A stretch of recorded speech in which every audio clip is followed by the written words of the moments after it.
आजकल के दौर में जहां रोज नई नई स्टार्टअप्स और कंपनियां इवॉल्व हो रही है, वैसे ही एक अच्छे चार्टर्ड अकाउंटेंट की डिमांड भी मार्केट में बढ़ती जा रही है। अगर आप उन स्टूडेंट्स में से हैं जो सीए बनना चाहते हैं, चार्टर्ड अकाउंटेंट बनना चाहते हैं, तो ये वीडियो आपके लिए है। इस वीडियो में हम डिस्कस करने जा रहे हैं कि सीए होता क्या है, उसका काम क्या होता है, आप कैसे सीए बन सकते हैं अगर आप 10th में हैं या फिर आप ग्रेजुएट हैं तो, या फिर 12th में है। सीए बनने के लिए आपको कौन कौन सा एग्जाम पास करना होता है, कितना टाइम लगता है, कितना फ़ी लगता है, और एक सीए की सैलरी कितनी होती है, और भी बहुत कुछ। तो इस वीडियो के साथ बने रहिए, हम एक एक क्वेश्चन का जवाब इसमें फाइंड आउट करेंगे और पूरे सीए के करियर को एक्सप्लोर करेंगे। सबसे पहले बात करते हैं सीए होता क्या और इसका काम क्या होता है। तो सीए का फुल फॉर्म होता है चार्टर्ड अकाउंट, जिसमें हम अकाउंटिंग यानी कि हिसाब किताब के बारे में सीखते हैं। सीए का मेन काम होता है लोगों को फाइनेंशियल एडवाइस देना, टैक्स, बिजनेस अकाउंट, इन सब चीज़ों से रिलेटेड काम होता है, इन सब चीज़ों से डील करना होता है। सीए बन जाने के बाद आपको बैंक या फिर टैक्स या अकाउंटिंग डिपार्टमेंट में आराम से जॉब मिल जाता है। एक अच्छा सीए बन जाने के बाद आपको बड़े बड़े कंपनीज में आराम से जॉब मिल जाती है, पर ये सब अचीव करने के लिए आपको काफ़ी सारे एग्जाम्स पास करने होते हैं और काफ़ी सारे स्टेजेस क्लियर करने होते हैं। तो चलिए एक एक करके उन सब चीज़ों पर बात करते हैं। सेकंड में हमारा आता है हाउ टू बिकम सीए, आप सीए कैसे बन सकते हैं। तो सीए बनने के लिए कम से कम जो एलिजिबिलिटी है वो है कि आप 12th पास होने चाहिए। हम दोनों को केस लेके चलते हैं कि आप 12th पास है तो आप कैसे सीए बन सकते हैं, अगर आप ग्रेजुएशन पास है तो आप कैसे सीए बन सकते हैं।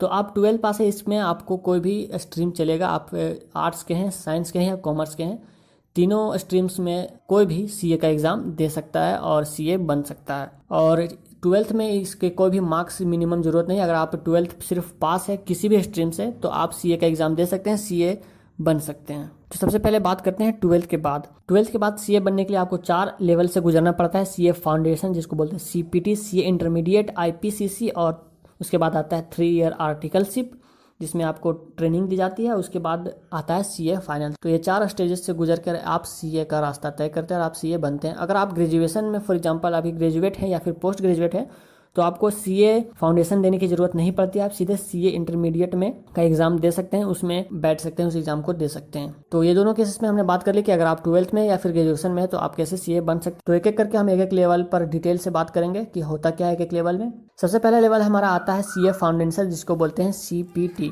इसका एग्जाम होता है जून में और दिसंबर में, साल में 2 बार ये एग्जाम होता है और दोनों में से किसी एक बार में आप ये एग्जाम में बैठ सकते हैं। सीपीटी का फुल फॉर्म होता है कॉमन प्रोफिशिएंसी टेस्ट, जिसमें 4 सब्जेक्ट्स होते हैं और 200 मार्क्स का एग्जाम होता है और एमसीक्यू क्वेश्चंस आपको पूछे जाते हैं। वो 4 सब्जेक्ट्स है अकाउंटिंग, मर्चेंट्स लॉ, इकोनॉमिक्स और क्वांटिटी एप्टीट्यूड, जिसमें मार्क्स इस टाइप के कुछ दिए होते हैं। और इस एग्ज़ाम को पास करने के लिए आपको 100 नंबर से ज़्यादा लाना होता है, लेकिन साथ में साथ आपको हर सब्जेक्ट में 30% से ज़्यादा लाना होता है, यानी कि हर सब्जेक्ट में आपको 30% से ज़्यादा मार्क्स होना चाहिए और आपका एग्रीगेट परसेंटेज 50% से ज़्यादा होना चाहिए। उसके बाद ये एग्ज़ाम आप पास कर जाते हैं। जब आप पहला लेवल पार कर जाते हैं सीपीटी का, उसके बाद आता है आईपीसीसी इंटरमीडिएट लेवल जिसको बोलते हैं इंटीग्रेटेड प्रोफेशनल कॉम्पिटेंस कोर्स। इसका एग्ज़ाम 2 बार होता है, मई में और 1 बार नवंबर में। इसमें 2 ग्रुप्स होते हैं और इसमें कुल मिला के 7 पेपर होते हैं। ग्रुप 1 में आपका यहाँ पे ये सारे सब्जेक्ट्स आ जाते हैं और ग्रुप 2 में आपके ये सारे सब्जेक्ट्स आ जाते हैं और इसमें टोटल मार्क्स होता है 700। और इसमें पास करने के लिए फिर से आपको यहाँ पे 40% हर सब्जेक्ट में लाना पड़ता है, कम से कम 40% हर सब्जेक्ट में लाना होता है और आपका टोटल एग्रीगेट मार्क्स 50% यानी कि 350 से ज़्यादा होना चाहिए, तब जाके ये एग्ज़ाम आप पास कर पाते हैं। तो आईपीसीसी कंप्लीट करने के बाद या फिर इसके दौरान ही आपको एक छोटा सा कोर्स करना होता है जिसको बोलते हैं आईटीटी एंड ओरिएंटेशन, जिसमें आपको personality development, communication skill, business environment और जनरल कमर्शियल नॉलेज की टॉपिक्स सीखनी पड़ती है। ये कुल मिला के 1 वीक का लगभग कोर्स होता है जो आपको करना पड़ता है। ये छोटा सा कोर्स होता है, इसको आप आईपीसीसी के दौरान या आईपीसीसी कंप्लीट होने के बाद भी कर सकते हैं।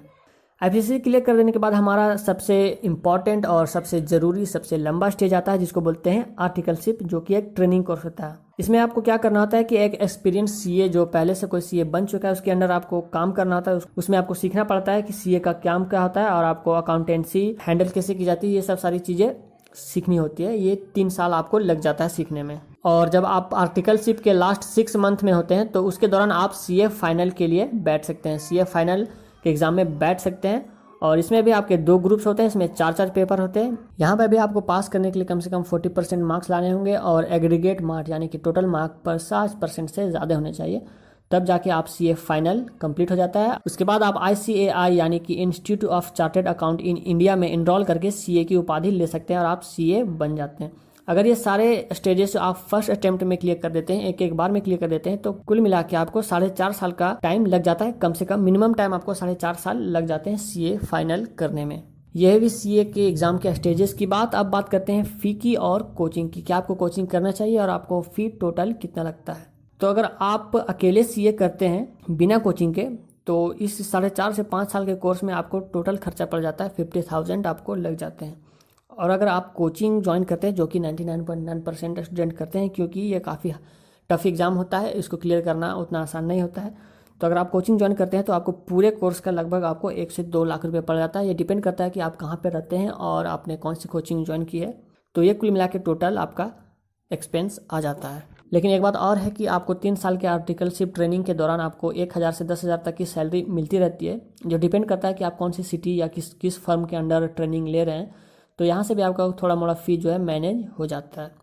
चलिए अब नेक्स्ट में बात करते हैं जॉब की और सैलरी की, क्योंकि हम अगर इतनी मेहनत कर रहे हैं तो हमको जानना होगा कि हमको जॉब कहाँ पे मिल सकती है, हम कितने पैसे अर्न कर सकते हैं। तो अगर बात करते हैं जॉब की, तो अगर आप सीए के एग्जाम क्लियर कर लेते हैं तो आपकी जॉब लगभग पक्की हो जाती है, क्योंकि सीए करना सबके बस की बात नहीं होती है, काफ़ी टफ एग्जाम होता है और आप इतनी मेहनत करते हैं, इतना कुछ सीखते हैं, इतना टाइम देते हैं, तो आपका जॉब आराम से लग भी जाता है। और अगर आप बात करें एवरेज सैलरी की, तो 60 से 70 हज़ार रुपये आपको आराम से मिल जाती है स्टार्टिंग में सीए से रिलेटेड। अगर आप सीए का जॉब किसी भी कंपनी में मिल जाती है आपको, तो 60 से 70 हज़ार रुपये आपको आराम से शुरुआती में मिल जाते हैं। और जैसे जैसे आप एक्सपीरियंस होते जाते हैं तो आप आराम से 6 फिगर मंथली तक पहुंच सकते हैं। तो ये था पूरा रोड मैप कि कैसे आप सीए बन सकते हैं। आप सीए बनने के लिए आपको क्या क्या करना होगा, कितना फ़ी लगता है, और सारे कुछ हमने इस वीडियो में डिस्कस किया।